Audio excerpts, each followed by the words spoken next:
Hello friends, in this video I'm going to help you in fixing the Windows 11 issue of unresponsive start and taskbar.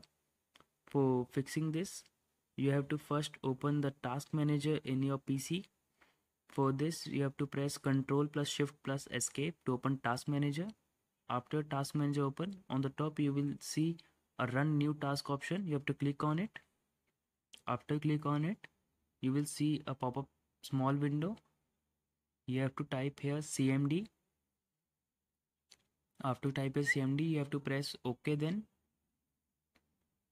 After you press OK, you will see a CMD prompt window will appear.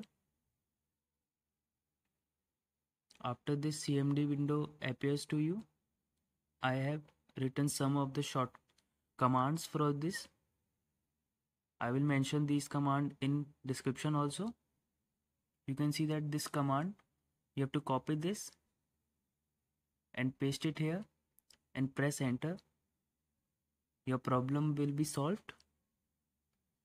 If your problem is still not solved, I have some of the other options also. For first you will try this option, then if it doesn't work for you, then you have to use another command that I have mentioned here. First you will open the description where I will mention all these commands, and you will use the above commands one by one.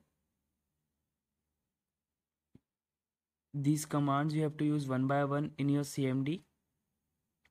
This will help to fix this problem in your Windows 11 of start and taskbar and fix your issues. After this, after you type all these commands one by one, then you have to restart your PC. After you restart your PC, then you have to use this command below mentioned, sfc/scan. You have to use this command in your CMD. This will scan your PC and your problem is solved.